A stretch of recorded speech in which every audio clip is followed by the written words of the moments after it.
On this episode of What the Ship, we look at the top 5 maritime stories as of April 28th, 2026.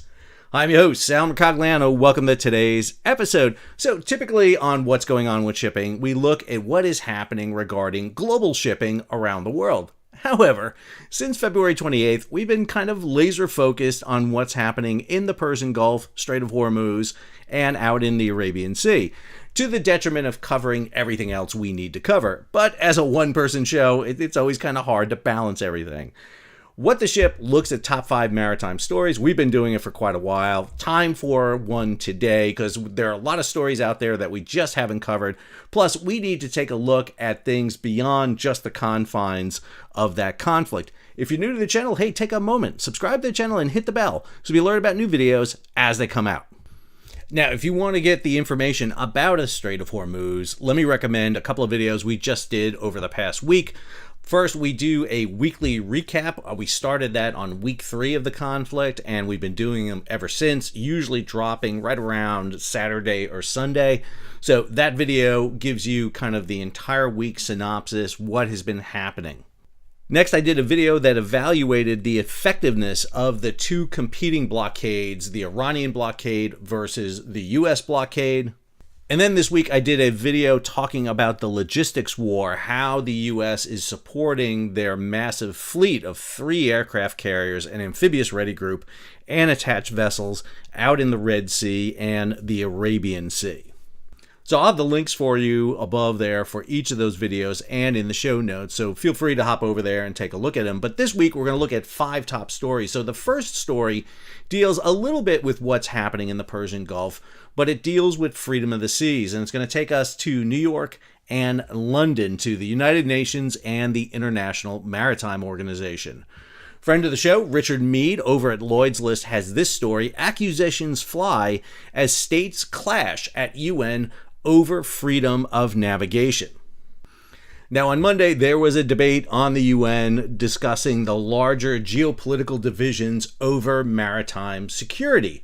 According to the U.S. ambassador to the UN, Mike Waltz, former national security advisor and former congressman, Iran was behaving like 2-bit pirates and said the world was now, quote, paying for Iran's hostage-taking gambit in the Strait of Hormuz. It is absolutely clear, it's unambiguous, that as a matter of international law, this strait is not, despite Iran's foreign minister's claims, this strait is not Iran's to wield like its own moat and drawbridge. It is not Iran's hostage, it is not Iran's bargaining chip, it is not Iran's toll roads. Now, I will say this, that there was a lot of discussion here recently on social media about the fact that Iran has not ratified UNCLOS, the UN Convention on the Law of the Sea, 1982. They didn't even ratify the 1958 treaty, which means that Iran is operating under treaties that existed before 1958, which means that Iran's territorial waters is not 12 miles, it's 3 miles. It's the old cannon shot rule. That's right. So Iran has taken care of the issue of the Strait of Hormuz because they don't control any of it. Because the Strait of Hormuz is 21 miles wide and they only control 3 miles. Now, I will say this, the UN hearing on Monday was lively. Iran responded in kind, accusing the U.S. of, quote, acting like pirates and terrorists, targeting commercial vessels through coercion, intimidation, terrorizing their crews, unlawfully seizing ships, and taking crew members hostage. The U.S. called Iran pirates. Iran calls the U.S. pirates. I wonder if anybody else has anything to say about this. Well, as a matter of fact, they do. Both Russia and China commented on this. During the UN debate, however, UN's ambassador Fu Kong. Okay, hang on a second. I don't mean to make fun of anybody's name. I mean, my name is Salvatore. I mean, my literal name translates as Savior. You know how tough that was as a Catholic being raised with the name Savior? It was a bit of a burden in Catholic school, I will tell you. However, Fu Kong, that top-notch name right there. I'm going to go with that name. And by the way, if I do chuckle for the rest of the video, it's because I'm thinking about Fu Kong. Fu Kong called out the U.S. as, quote, the root cause of the current crisis, describing the U.S. blockade and, quote, the illegal military actions launched by the U.S. and Israel against Iran as being dangerous and irresponsible behavior. Fu is letting it fly. At the same time, Russia similarly pointed out the finger of blame at the US and Israel, but opted to use the debate as a platform to attack European sanctions against Russian exports. I mean, we're going to be talking about freedom of navigation here.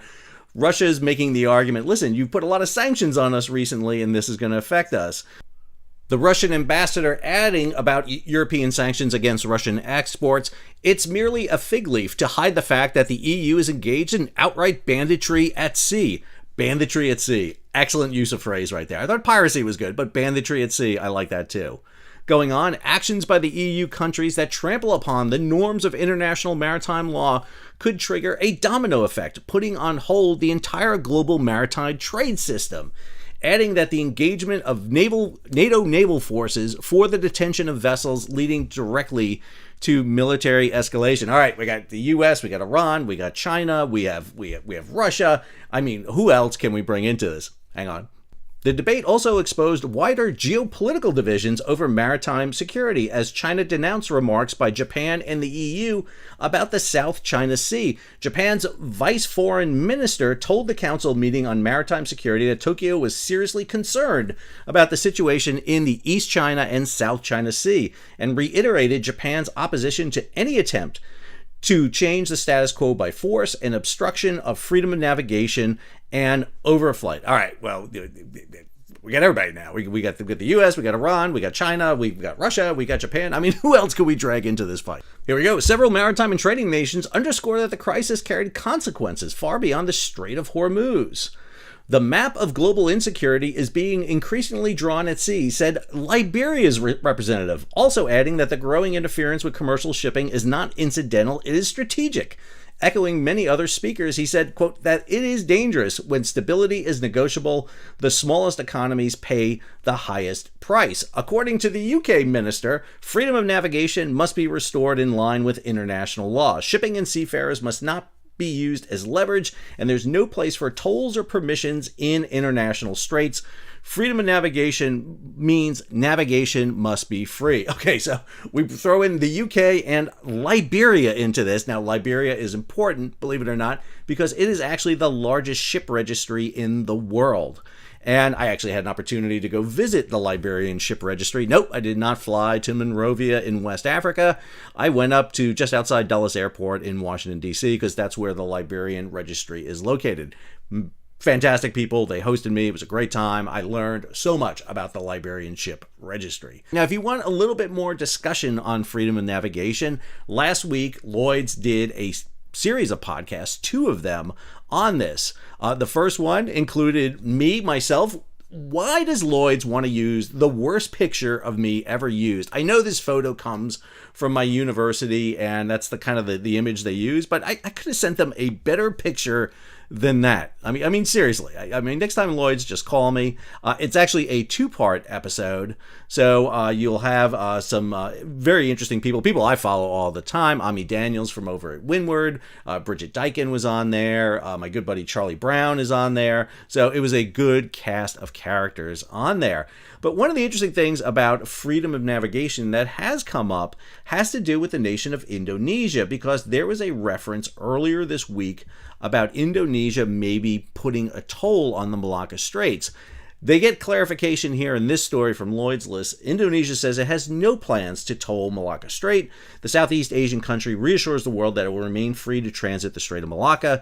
Indonesia's clarification came just a day after its finance chief floated the possibility of having an Iran-inspired toll booth in the waterway. Anxiety continues to grow as the Hormuz crisis remains unresolved. So that was a big issue, because Indonesia is actually a key series of choke points, not just Malacca, but Lombok, Sunda, the Bali Strait. I mean, there's a whole series of barriers there you have to go through that connects the Indian Ocean to the Pacific. But Indonesia doesn't control those waterways either. Malacca, for example, is bordered by Malaysia and Singapore, so this would have been a real big issue. But freedom of the navigation is an absolutely key issue here. Our second story brings us to London, England, the home of the International Maritime Organization. That is the UN shipping arm. Now, the IMO is hosting the 84th MEPC, the Marine Environment Protection Committee. Now, The last time that committee met, they were debating the net zero initiative. This was the goal to try to get global shipping to net zero carbon emissions by 2050, and it ran afoul of the United States and a batch of other nations. And so this meeting is guaranteed to be a little bit lively in its results, and it is not letting down. This story over at GCAP by Reuters: EU revives fight for global shipping carbon price, setting up IMO clash with the US. So European unions agreed on Friday to keep pushing for a global price on shipping CO2 emissions in UN talks next week. So the U.S. argued that this was a global shipping tax, specifically that the funds for this were going to be used to fund the UN and then also used to for the initiation and support of other net zero initiatives around the world. Now, EU countries shall oppose any attempts to remove climate measures from being negotiated at the meeting. Now, last time what they got was a vote by 57 countries, including China and Liberia, to delay the carbon price at the meeting in October instead of passing it through.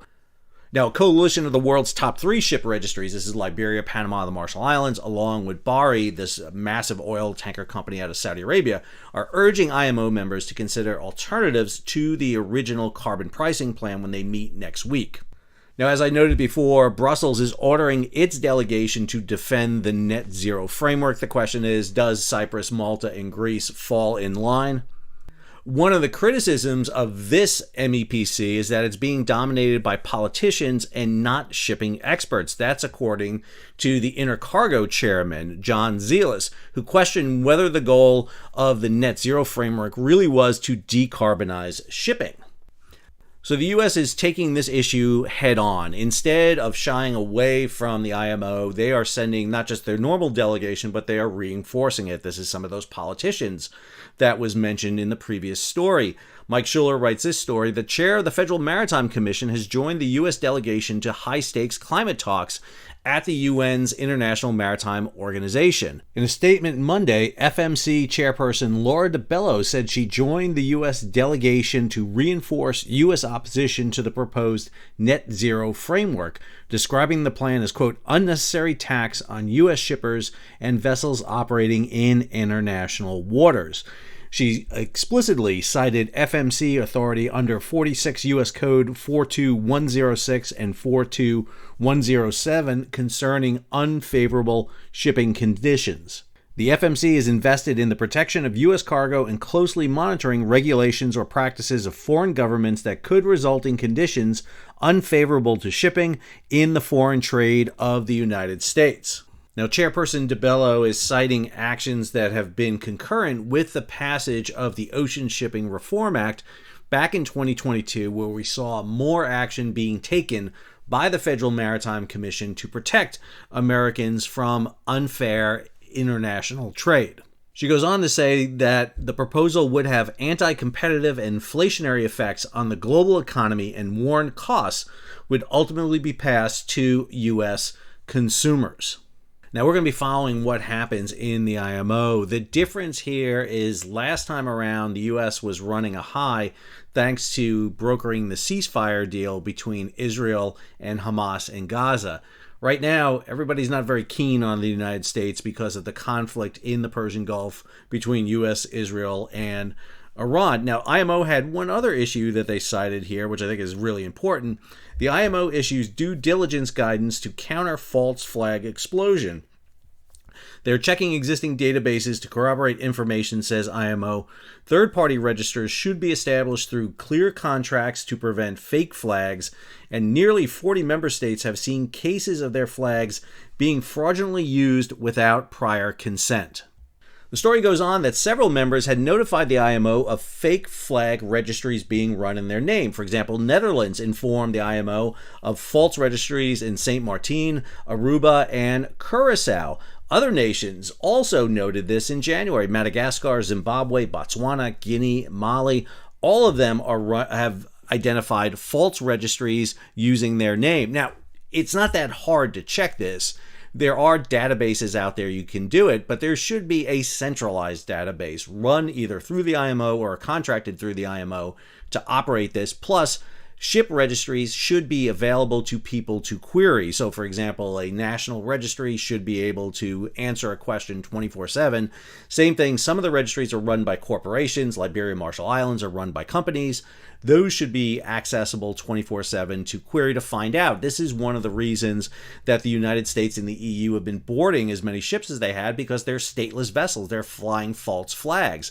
And under Article 110, Section 1D of UNCLOS, really got to get a friggin' life that I know this off the top of my head, you can board those vessels. Navies can board. And if the ship is stateless, then the ship is friggin' a pirate ship, and you can take the vessel into custody, sail it into waters to rectify the situation. You can't have stateless vessels sailing on the high seas, because if they get into trouble and an accident happens, who pays? If they don't have a registry, they probably don't have insurance, they probably haven't been inspected, and they're probably treating their crew like crap. That's probably what's been happening. All right, let's go ahead and jump to our next story. For our third story, let's talk about containers. This is a benchmark topic that we have discussed here on what's going on with shipping for a long time. Rob Wilmington over at Lloyd's: container ship charter market slows amid vessel shortage while rates stay firm. Activity has declined due to a shortage of available ships coming open in the market. So big container line companies, CMA CGM, Maersk, Hapag, will lease vessels from shipping companies that have them, basically U-Hauls of the sea. What this article is saying, that the availability of those ships is very low at this point. Despite the slowdown, charter rates remain strong and are even firming in some segments. CMA CGM continues to be the most active in the charter market among global carriers. This chart provided by Rob shows you the charter rates for ships, about the 1-year time charter average based on size of the vessels, going from 1,100 TEUs up to 8,500 TEUs. You'll see the uptick in rates right around mid-2024, and they've basically held fairly steady since then. So the average 1-year time charter rate, so if you're going for a small little feeder vessel, maybe about 2,500 TEU, that's a 20-foot equivalent unit, you're paying maybe $30,000 a day. If you're going for a big kind of larger vessel, an 8,500 TEU ship, you may be paying up to $70,000 per day. So those costs are fixed in there. That's your leasing costs to operate those vessels. And the reason the big shipping companies lease vessels is the same reason that Amazon and a lot of other companies lease trucks during peak seasons. They don't need them all the time, and so they'd much rather bring those ships on as they need them. Plus, it defers a lot of the maintenance and operating costs for them. They don't want to be caught with a big fleet and then all of a sudden the market crashes, shipping crashes, and now they got to deal with them and lay them up. We get this follow-on story by Rob. Global container market lines have over 40 box ships still marooned by Hormuz fallout. So 43 container ships operated by the top 10 container lines remain stranded. The outbreak of strikes on Iran in late February forced all leading carriers to suspend regional services. CMA, CGM, COSCO, Hapag, and MSC have each managed to evacuate some ships safely, although 2 MSC ships were seized by Iranian authorities. So taking those ships out of service is a major thing. We've seen CMA, CGM able to get some of their ships out. We saw COSCO get 2 of their big CSCL ships out, the Indian Ocean and the Arctic Ocean.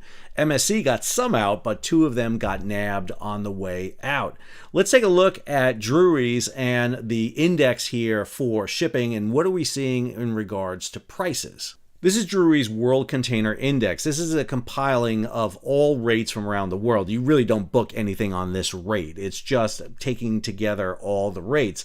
And what you'll see is back in 2025, particularly in the summer of 2025, we had this huge peak. Now it seems to be stabilizing. If we look at the 4 chief rates here, Shanghai to Rotterdam, Shanghai to Genoa, to Los Angeles, and to New York, again, go back to the end of February here. You can see where the rates were sitting right around 26 February right there. You can see basically in the range of $2,000, with the high being the Shanghai, the Genoa, because of the long diversion around Africa. You got to go that extra distance through the Mediterranean.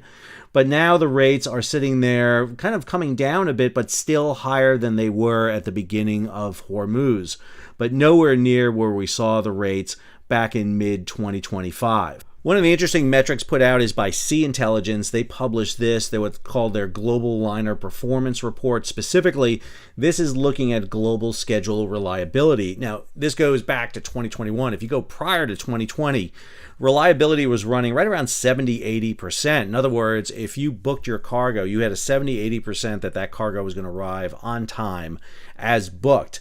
During the height of the COVID crisis, you'll see there, especially in 2021, reliability was around 30 to 40%, and it really didn't uptick until after 2023. Now it's sitting right there, right around 60%. We really haven't seen a return to high reliability, meaning that there are still a lot of issues that are plaguing the movement of containers around the world.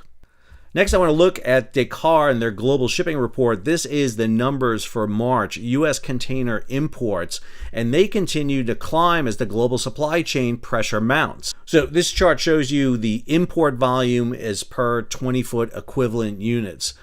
Go back to 2022, you can see that high number we have here in green, and then it drops off as COVID kind of begins to phase out. 2023 is a fairly normal year in terms of how the dips and troughs are. In that, 2024 also kind of conforms to it. 2025 is all over the place because of the tariffs. We had a huge amount of front loading here early on. We have this unusual dip here in May to June, and then a massive peak in July. Again, all that was due to basically the tariffs. And then in 2026, what we see is that traditional drop from January to February that has to do with the Lunar New Year in Asia. And then we see a very kind of sharp uptick. And now what we see for 2026, we're sitting at just over 2.3 million. That's on par for what we had in 2025. And really the only year that outdid it was 2022. So we're seeing that happen right now with that influx of shipping in. If you follow FreightWaves, for example, one of the reasons I follow FreightWaves is it gives me a lot of input on the trucking side of it. And trucking rates right now are through the roof. They're higher than they've been in years. Typically, you could haul a truck, long-distance truck, for about $2 a mile. It's over $3 a mile now. So the trucking industry is suffering a real big kind of resurgence here because there's a lot of cargo coming in and movement coming in. And this is all part of that container. You can't just look at container in that kind of narrow little window. You've got to look at it in the context of intermodalism. All right, let's go to our next story. For our fourth story, we're going to look at the oil sector, particularly petroleum. I know we've looked at the oil sector quite a bit with Hormuz and everything, but we're looking at other issues that are at play here. But one of them is directly related to Hormuz. This story coming out that the UAE quits OPEC in a major blow to global oil producers group. Now, the loss of the UAE could weaken the group, which has been the analysis that I've been seeing over and over again. Now, one of the things that this could do is means that the UAE could up production immensely to meet the shortfall that's being resulted with the shutdown of Hormuz. Now, the UAE has been exporting oil through their pipeline through Fujairah, about 1 million barrels per day. I'm not sure of the capability of that pipeline, but if they could ramp it up to even 2 million barrels per day, the UAE stands to make a good amount of money because Fujairah has been a place where you can get into. Yes, there have been attacks on the infrastructure there, but you can still move cargo out of there. This story from Matthew Rajandra: global ton miles dip as Mideast Gulf or Arabian Gulf, Persian Gulf choke forces Asian refiners to slash crude imports. So the average post-war ton miles have fallen below the pre-war average, showing Atlantic and Red Sea barrels are unable to make up for the lost Middle East Gulf exports. Japanese importers fell the sharpest, with stocks drawn used to plug supply gaps, while South Korea pivots to crude oil from the Gulf of Mexico and the Red Sea. India and China see rise in arrivals from Russia and the Red Sea as overall imports fall. Now, you should be wondering right here, it's like, well, hang on a second, Sal. If oil has to travel longer distances, should that not kick ton miles up? It should, but remember, it's tons and miles, and what you're having is while miles are going up, tonnage is coming down. You'll notice here that on average, we were running about 110 billion ton miles a week. And then come the end of February into March, that dip down, it starts to kick up here a bit. And that is largely because of the added miles. But without that additional tonnage, that's why we're seeing the overall drop.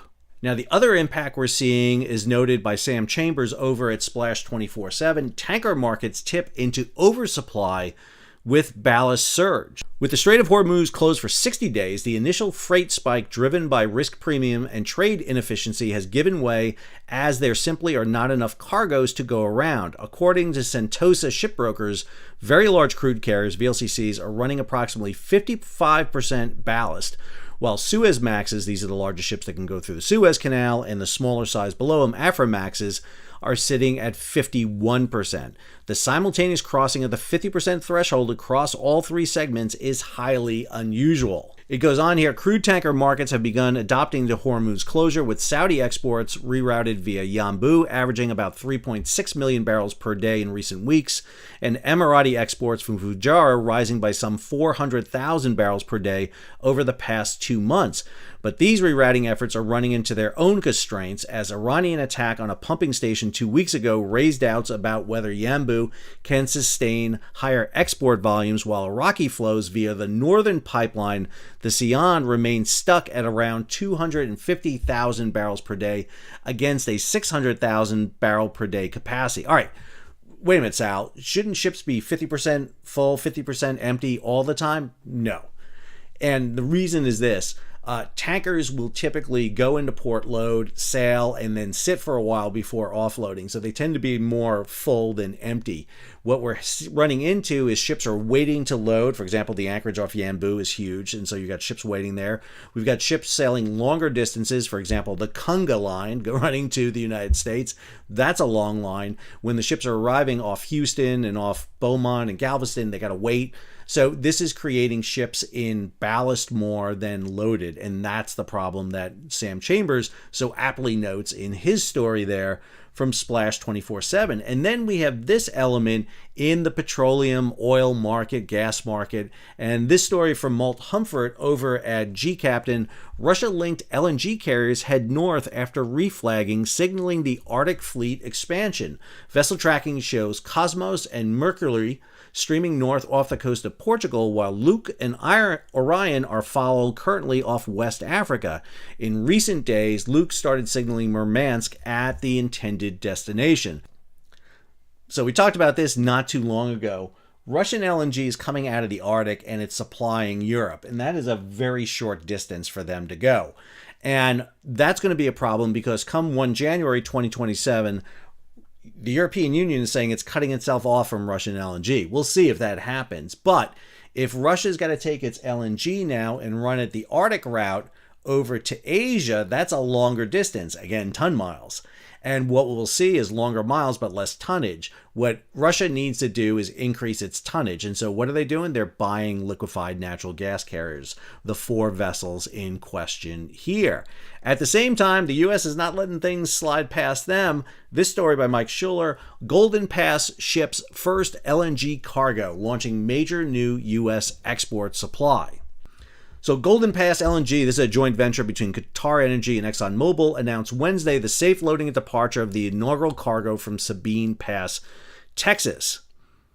Once fully operational, the 3-train terminal is expected to export roughly 18 million tons per annum, making it one of the largest LNG export facilities in North America and adding major new volume to U.S. export capacity at a consequential moment for global energy markets. Now, this didn't happen yesterday, and it sure to hell didn't happen because of the U.S. attack on Iran back in February. This has been going on for a long time. There's a lot of slows in getting this going. There were issues over at the Maritime Administration, getting permits, particularly during the last administration. But Golden Pass is now open, and one of the things that we're seeing is more LNG facilities are trying to get up and running. And again, if they can do that, that'll be key for the United States, because there is no telling when Qatar LNG will be able to flow again out of that region. It has been largely closed off because of the Iranian blockade against it. All right, for our last story, let's look at how Hormuz is impacting 3 different areas across the shipping industry. So first, this story over at Lloyd's, the dry bulk freight rates. Now, dry bulk is any cargo that's loaded into a bulker, coal, grain, iron ore, you name it. So dry bulk freight rates poised to rise as Hormuz crisis bolsters coal demand. A substitution effort could occur where power plants burn more coal instead of crude oil products or gas to mitigate rising costs. One industry player expects dry bulk freight rates to go higher in the next 6 to 9 months. Southeast Asia and Northeast Asia also have been firing more coal since the crisis, but bottlenecks have limited the switch. Now, there's a quote in this story by Martin Stopford. He was over at the Capital Link Singapore Maritime Forum, which I don't know why you were there, Martin. You need to be writing the 4th edition of Maritime Economics. We need the 4th edition out. I mean, I don't know why you're not writing. You need to be writing all the time. Someone needs to chain this man to a computer and get him to finish writing this. It's the greatest book in maritime shipping. It is. If you haven't read Martin Stopford's Maritime Economics, the 3rd edition is available. You can download it by PDF. It's out there. But his 4th edition needs to come out because the 3rd was in 2007. Anyway, Martin Stopford said this, quote, by 1979, when the oil price really shot up to $30 a barrel, $30 a barrel, that's cute. The power stations, which were using oil, had switched from coal. They had all got their coal storage depots going again so that they could go out and buy coal. And so there was a bulker boom. So will that happen again? I don't know, Martin. That's going to be an interesting thing to see. Now, if we look at the Baltic Dry and the Baltic Dirty Tanker indices, you can see the increase here. The BDI, the Baltic Dry, is climbing. That is the light blue line there. It's coming up. The Baltic Dirty had already been up quite a bit because of what was happening with the tanker market. It has dropped quite a bit back to a level, but still higher than it had been for quite a bit. Don't take that drop as significant too much, because it is still higher and continuing to rise. So not exactly sure if we're going to be shoveling coal for our power source here for a long time, but that is a definite issue. The other element we have here, this story from our good friend Greg Miller over at Lloyd's. Hormuz crisis drives up Panama Canal delays and auction prices. Mentioned this the other day. Wait times for ships without reservations have risen significantly in April. Some ships have been in the queue for 2 weeks. The average auction prices at the Panamax locks in the latest week were the highest recorded by Argus. One individual Panamax locks slot went for $1.7 million this month. A Neo-Panamax slot went for $4 million at auction this month, on par with the record set in November 2023 during Panama's drought. So Panama bids off their lock spaces. So there's only so many ships go through the canal every day, 32 to 36. But in the Neo-Panamax, this is the largest lane that was opened in 2016, you get about 10 ships a day through there. And because of the need to get oil and dry cargo and liquefied natural gas over to Asia because of the shutdown in Hormuz, there's a big demand to get through the Panama Canal faster. The problem is if you're waiting 2, 4, 7, 14 days, you want to jump to the head of the line, you're going to pay some money. And what we're seeing here is people are paying money. $4 million. Makes me almost want to go out in my backyard and dig a canal if I can get $4 million for a ship transit through there. Problem is ships wouldn't go anywhere. I'm kind of landlocked. Finally, the very last element in this 5th block of stories, also from Splash 24/7, no equivalent in living memory. Bunker market faces historic supply crisis. So bunker market is the fuel used to power ships. According to this story, the global bunker market is experiencing a supply shock without modern precedent, with fuel prices more than doubling at key hubs over the past month. Physical availability narrowing by the day and growing warnings that the Strait of Hormuz disruption may prove far longer than the shipping industry is currently pricing in. So to give you an idea here, very low sulfur fuel oil, VLSFO, in Singapore stood at $4.86 per ton on February 12th. By March 20th, it was at $1,034, a 113% increase in 5 weeks. At Fujairah, it had jumped from $476 to $1,248, and in Busan, Korea, $508 to $1,181. Rotterdam and Houston have moving sharply too, but the divergence between basins is the critical signal. Now, marine gas oil tells an even more extreme story, with Singapore surging from $669 to $1,811 per ton, up 171%, and Fujairah from $747 to $1,877. Gas oil flows are down 97%. Production shut-ins across the region have reached 9.2 million barrels per day. Refinery runs across parts of Asia and Europe are down 30 to 40%. Now, according to Gus Mahad over at Paratus, this is the largest oil supply disruption in history by volume, larger than Russia-Ukraine in 2022, larger than the Gulf War in 1991, larger than the Iranian Revolution in 1979, and larger than the Arab oil embargo in 1973. Lucas Murphy, an analyst at FuelSure, says this: physical bunker prices are increasingly decoupling from flat price, and attempts to time the market are often backfiring, with buyers facing higher prices despite softer crude. In many ports, suppliers are selling out of physical product, shifting the market firmly in their favor. I talked to a merchant mariner stuck in the Persian Gulf, and one of the things he said is when they had to refuel their vessel, they couldn't get bunker fuel, so they got actually marine gas oil because it was cheaper and available, and that's what they got because there was an overabundance of marine gas oil stuck in the Persian Gulf. They couldn't ship it out, whereas bunker fuel was at a premium. What we're seeing is the depletion of bunker fuel at key ports. For example, a lot of people are fueling now at Houston, vice fueling at Fujairah like they would normally do. That's pulling down the bunker stores there, and that's having this weird kind of disposition on where ships can refuel and how much it's costing. Again, it's another example of how the Persian Gulf crisis is impacting global shipping. All right. Gave you 5 stories across the spectrum. There's a lot to digest in there. We talked about issues like freedom of navigation. We talked about the IMO. We talked about the different individual sectors. We talked about containerization. We talked about petroleum. We talked about bulk. We talked about what happened in the Panama Canal, what's happening with bunker fuel. And we talked about the fact that the Chinese ambassador to the UN is named Fu Kang. That's going to be with me for a while. I'm not going to lie. That one stays. That one's not going to leave my head for a long time. I hope you enjoyed this episode. If you did, hey, go back and check out some of those earlier episodes we talked about. We deal with these issues all the time and what's going on with shipping. And if you go back prior to February 28th, when we were talking about Strait of Hormuz all the time, we went in depth in almost every one of these topics. Containers, petroleum, bulk carriers, you name it, we've done it and we have looked at it. Been on the air now over 5 years, growing immensely, nearly at 700,000 subscribers. Can you believe it? Hard to believe. But I appreciate everybody supporting this channel. If you enjoyed today's episode, hey, take a moment, subscribe to the channel and hit the bell so be alerted about new videos as they come out. Leave a comment, share it across social media, give it a big thumbs up, and if you can, support the page. How do you do that? Well, you hit that super thanks button down below. You can contribute directly to the channel or head on over to Patreon and become a monthly, yearly subscriber. Until our next episode, this is Al, signing off.